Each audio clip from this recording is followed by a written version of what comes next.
Hi there, Sanmunani Molweni. Welcome to Fix Channel. For you here, please subscribe before the end of the video. If returning, thank you for love and support. I appreciate you. Wathumayeni phela ukwenzile ongangamandla akhe nompumelelo usehamba lapho. Kwabanye ke mhlawumbe akuhlalanga kahle kanti umseleki ubenelento yokubelesela ukuthi amakhosikazi lawa amanye afika ekhaya kaMseleku ngoba ezokwandisa umuzi, abafuni ukwenza umsebenzi wabo kodwa futhi abafuni ke no number 5. Njengamanje usezofika nemkomelo, imoto abazohamba ngazo nazo yithenga sezizohamba ngokuthi ubani wenzeni noma umsupporter ongakanani.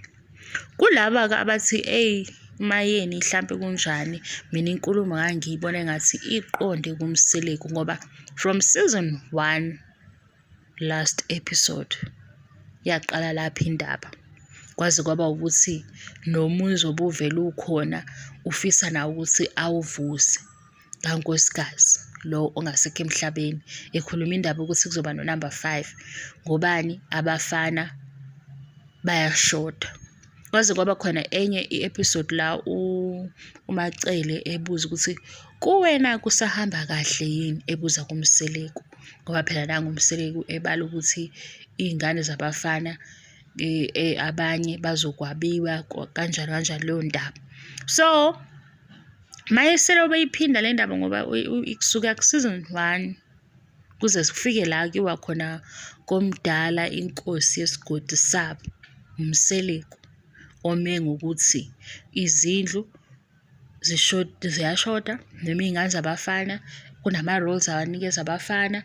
Seyabuya ke uma yeni kule episode esikhuluma ukuthi ke manje sekuzoba nemkomelo, uthi ke okwakhe uzamile nayi ke imizamo kaMayeni. Yibo ke laba kukhona uSiso omusha, abanye ke uVuyo bayamazi ku season 5, uma wentombazane ingane le bivelile.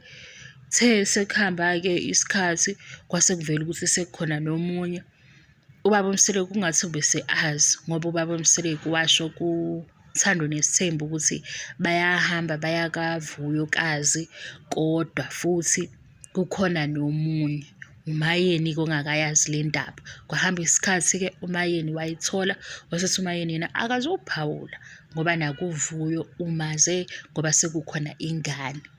Sithe sesibuka ingane zesithembu ke last episode ila ivalwe khona uMayeni esegone usana. Yibo ke laba bahle bakithi umuhle umndeni kaMayeni, cha umndeni wakhe umfuzile ngobuhle. Nosisi ke bacishe balandele yena uMayeni ngokufana. Abanye baze bathi hayibo nangu umpumelelo ekhethe abantu abafana noma wakhe. Yibo ke bonke laba. Lezi ithombe njengifakile indlu kaMayeni yonke iphelele, naye kubaba uMseleku owubaba walaphayana. Niyakhumbula ngithi mina khona indlu laphayana mabengena kuyo ayikhazimuli kangako kodwa mabehleli kuba nequality nje.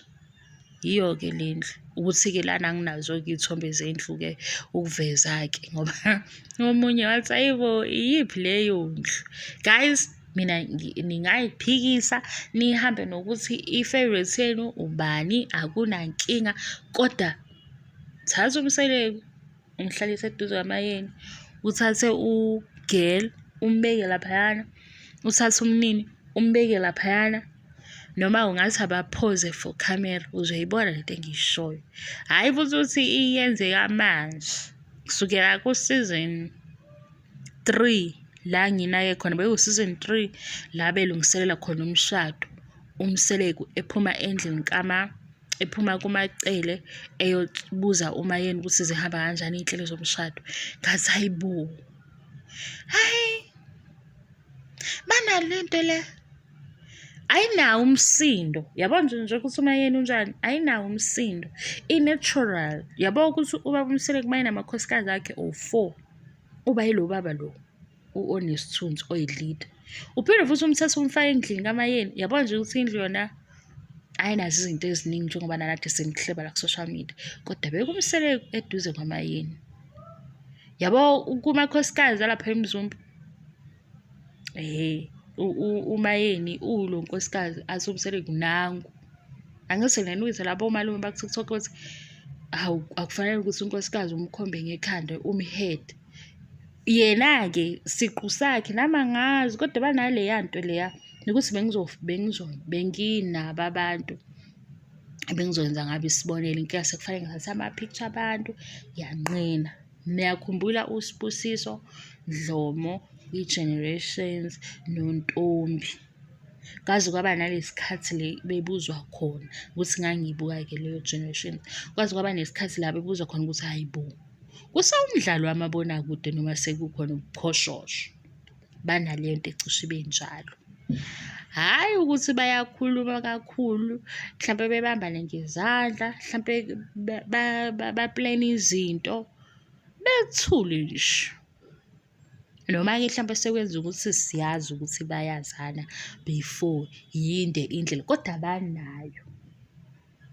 Nganibuza ukuthi lento ibizwa ngani i-English, ngakhohlwa ngoba vele i-English-ke angisomngani wayo. I-English eyase-ofisini.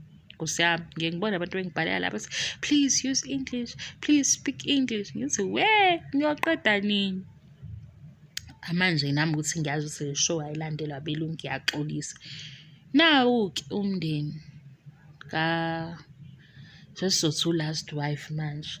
Size sithole ukuthi kwenzakalani. Asisasho ukuthi u-second wife, u-wife number 4. Mase sitholile ukuthi kwenzakalani sesiyambuyisela for now. Ngiyabonga i-support. Bye.